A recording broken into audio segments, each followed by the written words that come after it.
العالمين وبه نستعين على أمور الدنيا والدين أشهد أن لا إله إلا الله وحده لا شريك له وأشهد أن سيدنا محمدا عبده ورسوله اللهم صل وسلم وبارك على هذا النبي الأمين نبينا مولانا محمد وعلى آله وأصحابه وأتباعه ومن استنى بسنته إلى يوم الدين. Amma ba'du, para jamaah Masjid Al-Falah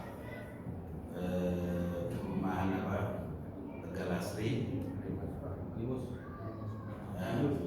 Pratama ya. Syukur kita kepada Allah Subhanahu wa taala bahwa kita dimuliakan oleh Allah Subhanahu wa taala dengan berbagai kenikmatan, dengan berbagai kemuliaan, utamanya kemuliaan iman Islam. Ya, tidak semua orang diberikan oleh Allah hidayah kepada Islam dan kemudian kemuliaan untuk mengamalkan syariat Islam. Tidak semua orang Islam yang sudah Islam mengamalkan syariat Allah, maka yang mampu diberikan kemuliaan oleh Allah untuk bisa menjalankan sholat. Dan banyak orang yang melakukan sholat tapi tidak berjamaah di masjid. Nah, berjamaah di masjid itu sendiri adalah kemuliaan. Ya, tidak semua orang mendapatkan kemuliaan itu. Banyak orang yang rumahnya dekat masjid tapi ke masjid berat, lebih berat dibanding kalau dia olahraga 5 km.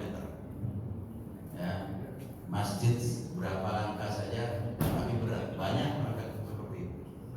Makanya kita yang bisa melangkahkan kaki menuju masjid ini adalah orang yang diistimewakan oleh Allah Subhanahu wa taala. Maka kita bersyukur dan mudah-mudahan kita senantiasa menjadi hamba-hamba Allah yang istiqamah di atas kebenaran iman Islam hingga ajal menyebut kita dalam keadaan husnul khatimah. Salawat dan salam mudah-mudahan tercurah atas Rasulullah, junjungan kita Rasulullah Sallallahu Alaihi Wasallam. Kita berdoa mudah-mudahan yang saat ini punya problem, punya sakit, mudah-mudahan segera diangkat penyakitnya oleh Allah Subhanahu Wa Taala. Yang punya masalah dalam diri, keluarga, ya, dalam bisnis, dalam usaha, mudah-mudahan diberikan jalan keluar yang terbaik oleh Allah Subhanahu wa taala. Kita juga berdoa mudah-mudahan orang-orang tua kita, ayah ibu kita, orang-orang yang telah berjasa untuk kehidupan kita, para guru kita yang masih hidup, mudah-mudahan diberikan panjang umur, sehat walafiat dan istiqamah dalam taat kepada Allah. Dan yang sudah meninggal dunia mudah-mudahan diampuni dosa-dosanya, diberikan rahmat yang melimpah dari Allah dan ditempatkan di tempat yang sangat mulia di surga Allah Subhanahu wa taala. Ala hadhihi niyyah kulli niyyatin shalihah. Al-Fatihah. A'udzu billahi minasyaitonir rajim. Bismillahirrahmanirrahim. Alhamdulillahirabbil alamin arrahmanir rahim maliki yaumiddin. Iyyaka na'budu wa iyyaka nasta'in. Ihdinas siratal mustaqim, siratal ladzina an'amta 'alaihim ghairil maghdubi 'alaihim waladdallin. Amin. Itu yang kita muliakan Ketua DKM dan para pengurus DKM yang mudah-mudahan mereka diberikan taufik dan pertolongan oleh Allah untuk mengurus masjid dengan baik. Dan kita mudah-mudahan semuanya diberikan kemampuan untuk hadir di masjid, memakmurkan masjid, karena memakmurkan masjid itu pahalanya sangat besar. Jamaah yang dimuliakan Allah Subhanahu wa taala, kajian kita ya sebagaimana tadi diumumkan adalah tentang ya fikih ibadah dalam mazhab Syafi'i dari kitab Kifayatul Akhyar. Nah, kitab Kifayatul Akhyar ini kitab yang mensyarahi satu kitab yang sangat ringkas, disebut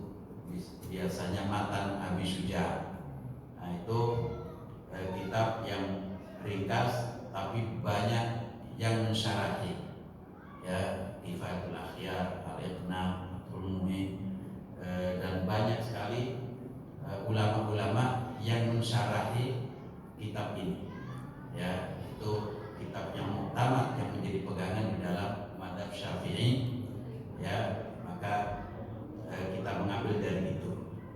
Tapi kita insya Allah, ya, kita singgung juga tentang mazhab-mazhab yang lain. Kalau seandainya saya itu pinginnya sebetulnya, ya,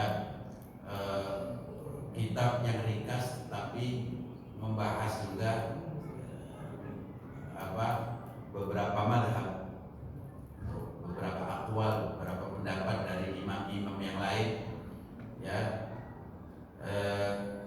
Karena memang kita ini hidup dalam alam global, alam informasi, keterbukaan, ya. Kita sudah kemana-mana, nggak kayak dulu lagi. Kalau dulu orang itu hidup yaitu di kampungnya, yang diketahui dari gurunya yaitu. Kalau sekarang kan enggak, informasi ternyata di sana kok amalannya kayak begitu. Berarti yang salah saya atau mereka? Kan begitu. Kita pergi ke satu negara, ya, ternyata beda. Kita pergi ke Mekah, ke Madinah, macam-macam orang menjalankan sholat kok beda-beda.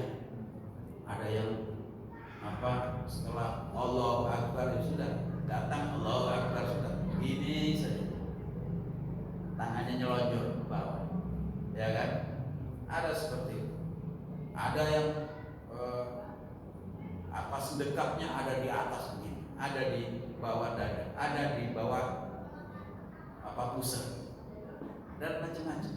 Udah ada yang kunut, ada yang tidak kunut dalam soal sholat saja. Apalagi wudunya, bagaimana wudunya? Nah, ternyata kita dalam era globalisasi, keterbukaan informasi yang luar biasa ini, kita banyak informasi. Karena itu kita perlu juga dalam hal agama, dalam hal hukum syariat, kita juga harus punya keterbukaan. Mengapa mereka mengamalkan begitu? Apa dalilnya? Ya, sehingga kita tidak menyalahkan orang lain, asalkan itu masih dalam konteks ijtihad dan ada dalil yang bisa diterima secara ijtihad, secara syar'i, ya.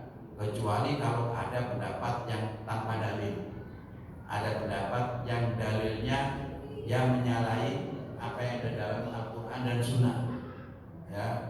Nah, itu sudah tidak bisa diterima, ya, menurut jumhur ulama. Jamaah yang dimuliakan Allah Subhanahu wa taala, nah maka pada kesempatan pertama ini tiap Sabtu ada kajian, Pak. Masya Allah, luar biasa. Kajiannya apa saja, fikih. Ini kan fikih, tafsir, hadis, sirah nabawiyah ada 4. Ya, alhamdulillah. Jadi kita, ya, bagian daripada orang-orang yang diistimewakan oleh Allah, dikehendaki baik oleh Allah. Allah berfirman, Rasulullah SAW bersabda, "Man yuridillahu bihi khairan yufaqihu fiddin." Barang siapa yang diinginkan oleh Allah kebaikan buat dia, maka dia diberi pemahaman. Di pemahaman itu fikih itu adalah pemahaman agama. Maka orang yang paham agama diberi pemahaman oleh Allah tentang agama, maka berarti orang ini diberikan keistimewaan oleh Allah, diharapkan oleh Allah untuk menjadi baik.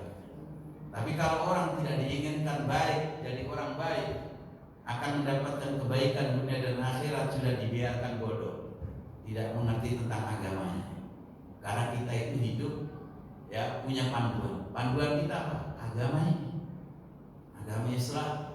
Nah, panduan agama Islam adalah Al-Quran dan Sunnah Rasul Sallallahu Alaihi Wasallam.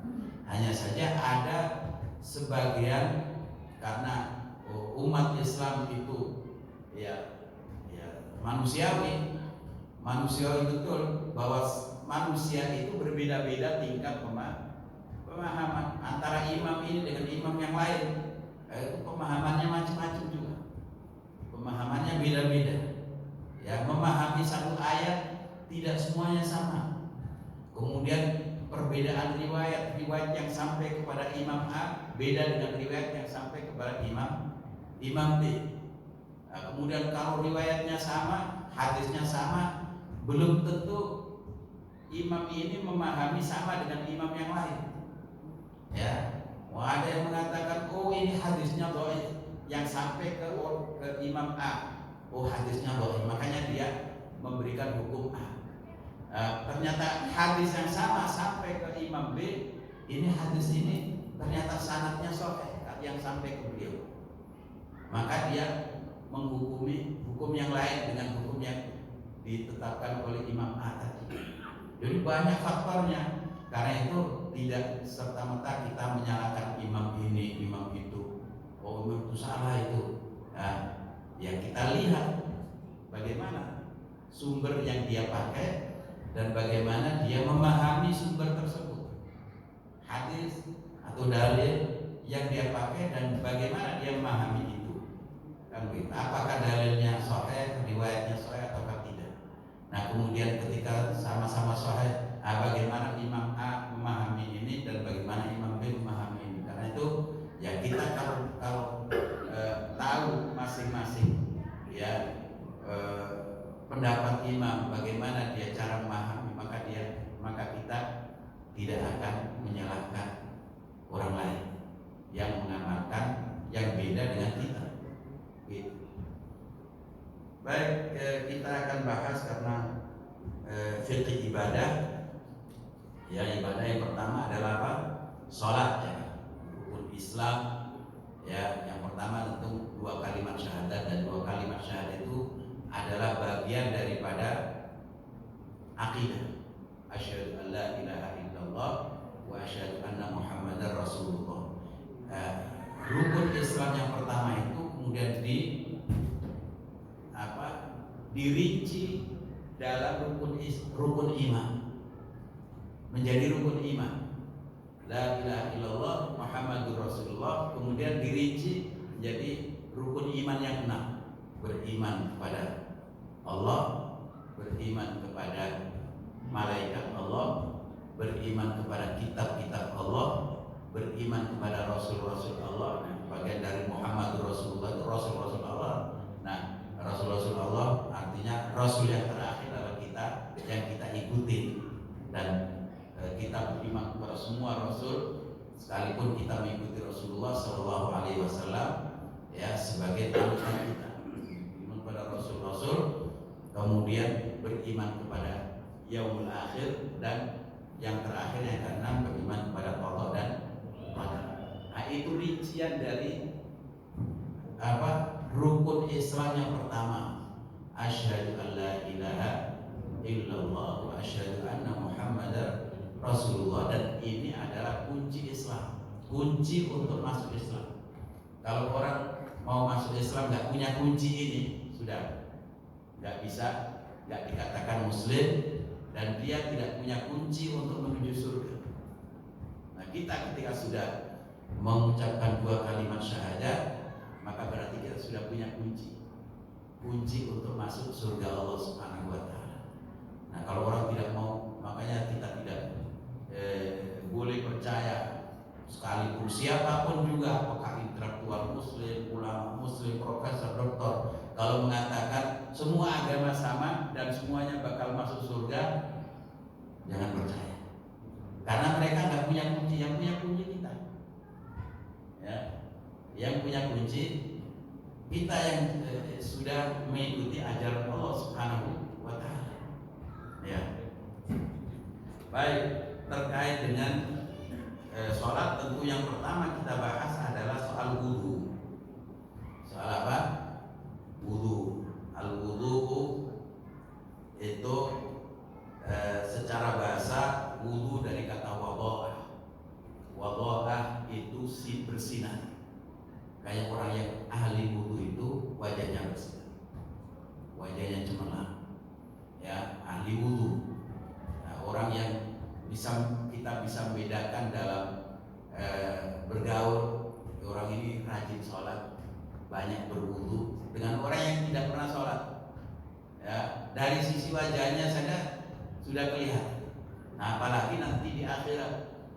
Bahwa kata Rasulullah SAW ketika ditanya, ya Rasulullah, bagaimana nanti di akhirat itu banyak umat dari mulai Nabi Adam sampai akhir zaman, engkau bisa nandai umatmu itu bagaimana? Maka beliau mengatakan, yub'atsu ummati ghurran muhajjalina min atharil wudu. Ya, beliau bertanya kepada sahabat yang bertanya, kira-kira kalau kamu punya kuda, satu kuda atau kuda-kuda yang dia punya tanda putih, dari bulunya, wajahnya putih, bulunya putih, tangan, kaki-kakinya semuanya putih, dan semua milik kudamu itu kayak begitu, dan kemudian campur dengan kuda-kuda yang lain, ada kuda hitam, kuda merah, kuda kuning, coklat, apakah kamu bisa mengetahui mana kudamu? Iya betul, saya akan mengetahui bahwa kuda saya itu yang keturunannya semuanya wajahnya atau kepalanya putih, dan kemudian tangan kaki-kakinya putih juga, bercahaya. Nah begitu juga umat itu nanti akan dibangkitkan dari kubur, semuanya bercahaya, wajahnya, kepalanya, kaki-kaki dan tangannya bercahaya, min atharil wudu, dari bekas air wudu mereka. Jadi wudu itulah, maka Rasulullah silakan kamu wudu, banyak wudu, dan panjangkan cahayamu nanti untuk hari kiamat. Cahayamu artinya sempurnakan wudumu supaya cahayanya nanti juga sempurna. Maka di sini wudu itu dari kata wadha'a, artinya bersinar. Fasrun qala al-mu'allifu rahimahullahu ta'ala, fasrun wa fara'idul wudu'i sittatu. Fardunya wudu itu ada 6. Pertama, an-niyatu 'inda ghaslil wajh, niat ketika membasuh wajah. Kemudian ghaslul wajh, membasuh wajah. Kemudian ghaslul al-yadaini ilal mirfaqaini aw ma'al mirfaqaini, yang ketiga membasuh kedua tangan beserta kedua siku. Kemudian mashu ba'dur ra'si, mengusap sebagian kepala. Kemudian setelah itu ghaslur rijlaini ma'al ka'baini, yang kelima yaitu membasuh kedua tangan beserta dua mata kaki, dan yang keenam adalah at-tartibu ala ma dzakarna, yaitu tertib berurutan sesuai dengan yang disebutkan. Jadi pertama niat, karena sabda Rasulullah SAW, innamal a'malu binniyat. Semua amal itu tergantung niat. Wa innama likulli imri'in ma nawa. Tiap orang mendapatkan apa yang dia niatkan. Jadi niat itu bisa membedakan antara ibadah yang satu dengan ibadah yang lain. Antara pekerjaan itu punya nilai ibadah ataukah tidak, dan antara ibadah yang satu dengan ibadah yang lain. Orang bekerja niat mencari nafkah buat keluarganya, karena ini adalah perintah Allah. Sudah jadi niatnya tadi itu dinilai ibadah. Ada orang bekerja tapi untuk sombong, biar nanti kalau saya kaya raya bisa pamer, kata anak sekarang bisa flexing kemana-mana. Kalau ibu-ibu pamer tasnya, biar saya punya ini, mungkin tasnya yang mahal-mahal. Seperti itu. Kalau untuk pamer, ini tidak punya pahala ibadah, tetapi malah dosa. Jadi karena niatnya bisa membedakan satu perbuatan itu bisa punya nilai ibadah atau berdosa. Nah, juga bisa niat itu bisa membedakan antara ibadah yang satu dengan ibadah yang lain. Ini ibadah ini sholat misalnya. Karena niat, ya sholat kita itu bisa punya nilai sholat fardu, sholat wajib, ada punya nilai sunnah. Ada fardhon lillahi ta'ala, ada sunnatan lillahi ta'ala. Orang sama-sama mandi, biur. Ada mandi ibadah karena mandi junub misalnya, ya mandi besar, itu punya nilai ibadah, dapat pahala. Ada yang mandi biar seger, ya dapat segernya, ya dapat segernya saja, dia mendapatkan nilai apa? Seger. Tapi nggak punya nilai ibadah. Tapi kalau dia mandi kemudian biar nanti seger dan sholatnya lebih khusyuk, dia dapat pahala. Jadi tergantung niatnya. Jadi membedakan antara ini ibadah atau tidak, dan juga antara sholat ini fardu atau sunnah, atau sholat fardu yang satu dengan sholat fardu yang lain. Ya, sholat zuhur, sholat asar, itu punya niatnya sendiri-sendiri. Ya, harus disebutkan dalam hati itu apa? Niatnya. Jadi di dalam wudu ada syarat, ada fardu.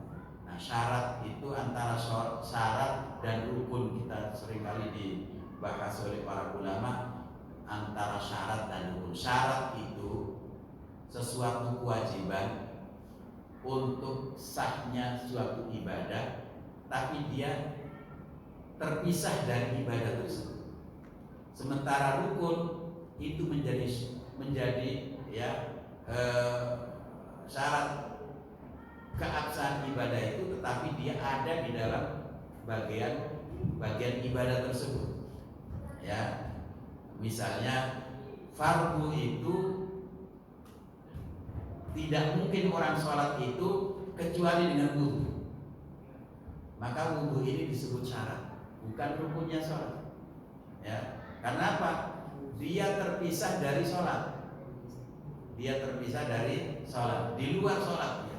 Tetapi sholat tidak mungkin diterima oleh Allah, ya, kecuali dengan wudu. La sholata illa bituhurin. Ya, tidak ada sholat, tidak diterima sholat kecuali dengan tuhur, yaitu dengan bersuci, yaitu wudu. Nah, sementara rukun itu yang ada di dalamnya, di dalam sholat.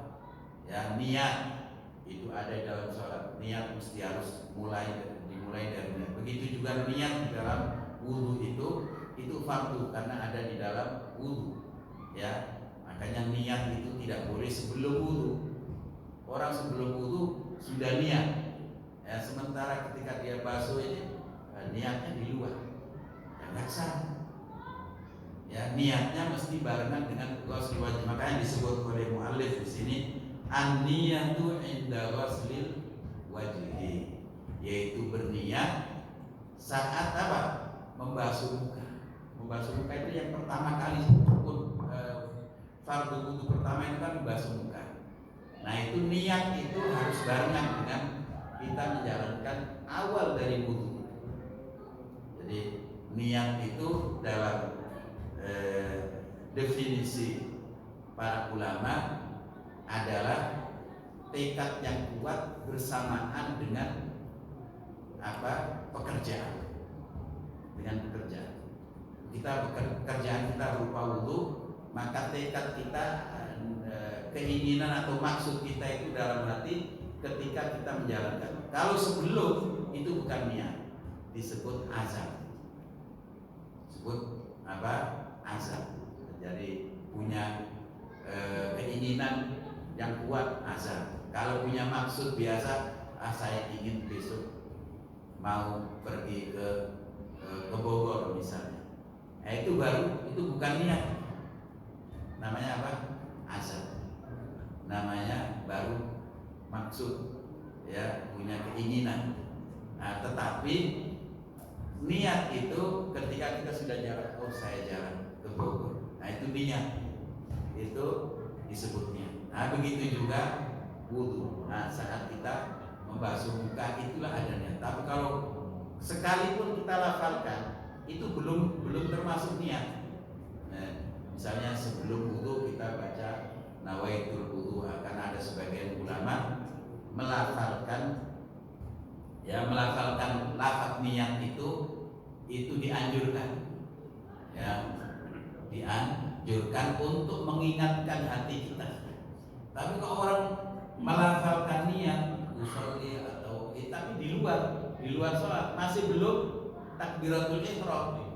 Kemudian saat takbiratul ihram atau saat basuh muka, kok niatnya tadi lupa, dia nggak maksud hatinya di dalam ketika takbiratul ihram nggak niat sholat, ya berarti sholatnya nggak sah. Karena apa? Ketika dia mengucapkan usolli fardhon zuhri arba'a raka'atin mustaqbil qiblati ada makmuman lillahi ta'ala, itu sebelum apa? Sebelum masuk sholat. Ya, karena itu kitab ini, ya, ulama dalam umumnya begitu. Jumhur ulama mengatakan bahwa ketika kita niat, itu saat